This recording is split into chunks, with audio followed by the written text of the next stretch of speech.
It's physically impossible to work outside continuously when temperatures cross 40 degrees. And these are people who depend on daily wages to survive and for their families to survive.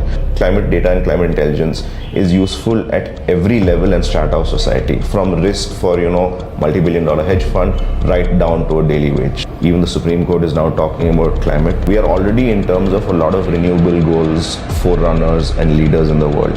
I think internally we will now have very strict guidelines that come from top down and will be enforced. Welcome to Bharat Climate Startups. आज हम आ गए हैं बैंगलोर कर्नाटका में मिलने हमारे इस Bharat climate startup Ambee से hyperlocal APIs, climate heatmaps और historical climate datasets. ये भारत क्लाइमेट स्टार्टअप बना रहा है भारत को climate intelligent with their proprietary data. आज की भारत क्लाइमेट स्टार्टअप स्टोरी आप तक पहुंचाई गई है in collaboration with Wingify Foundation. To be quite honest, let's today figure out कैसे इंटेलिजेंट डेटा इंडिया को और इनफैक्ट पूरी वर्ल्ड को क्लाइमेट इंटेलिजेंट बना सकता है.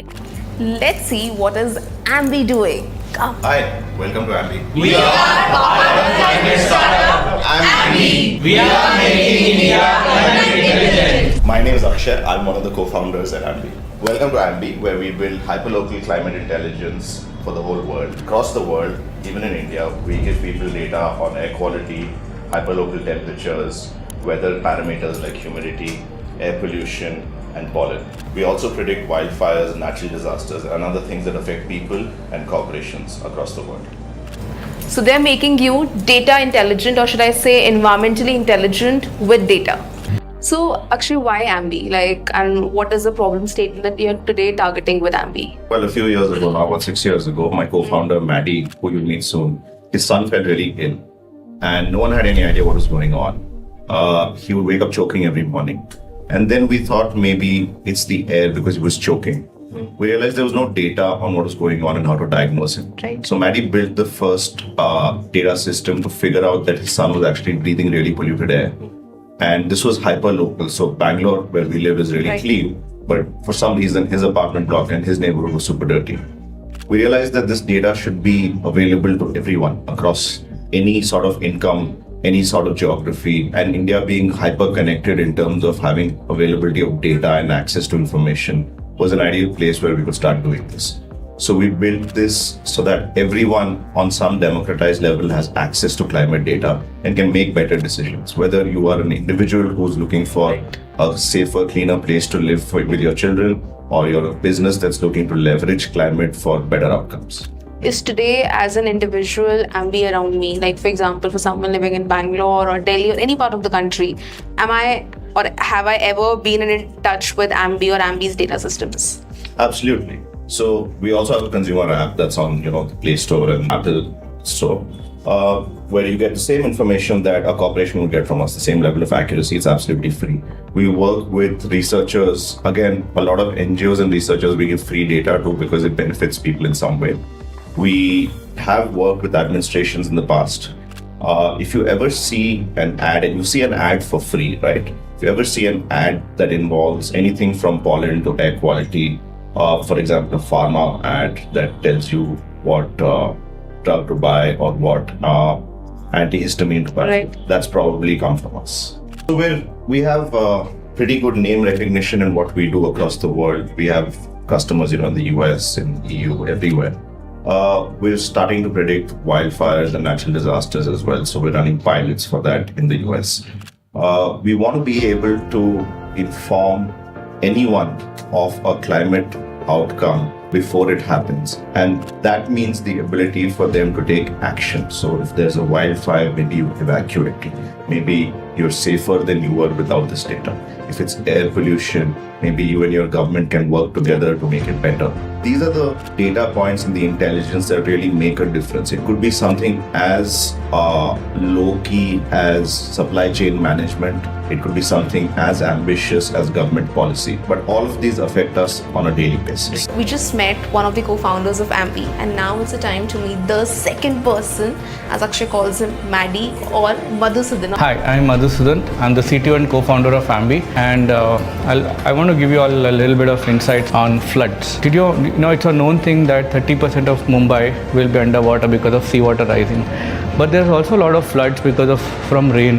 because of urbanization, because of overflowing of lakes, and also there is, apart from urban flooding, there's also flooding due to rain, sudden cloud bursts. So they are all critical natural hazards that affect the planet, affect people living. And for disaster recovery teams, for people to be able to understand what's happening with flood, what kind of flood risk can they expect, where the location is. There isn't any data. Today, is there a way you can know whether your neighborhood is under flood risk or not? Apart from looking at it, asking with a couple of people, there isn't data.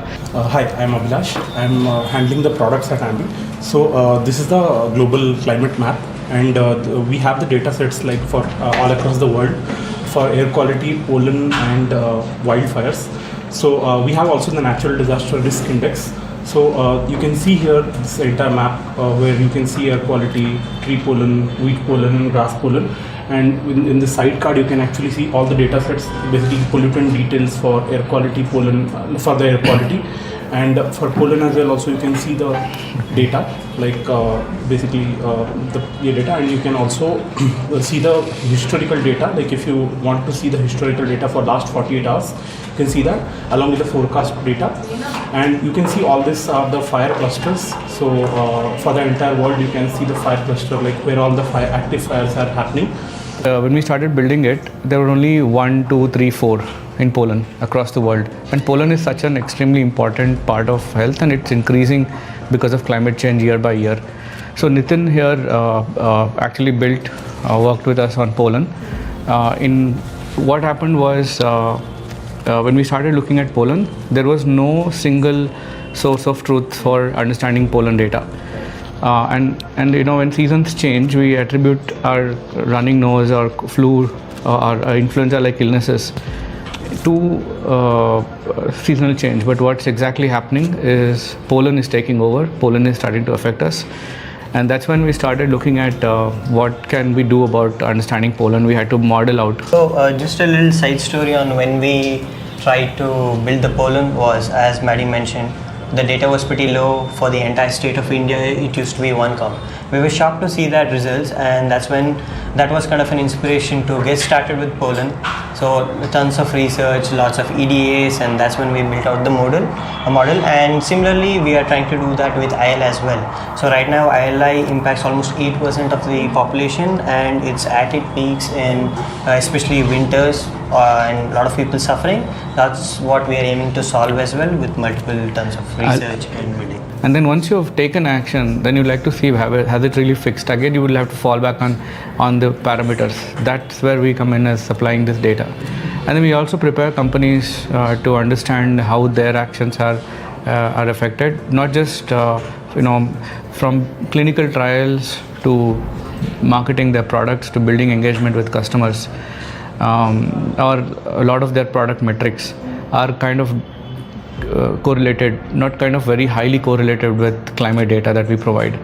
And hence we are able to drive data to not only help companies to adapt to climate, but also become climate resilient and take climate action. Thank you, Madhusudan, for being with us here today, and actually hosting us here at your center. And thanks for the work you're doing. No, thank you. Pleasure having you all. Thank you for dropping by and sharing our story to the world. So we appreciate it. Thank you. Thank you so much. This was Bharat Climate Startup Ambee from Bangalore, Karnataka. Keep following Bharat Climate Startup for more such stories, क्योंकि अब भारत का हर startup होगा Bharat climate startup.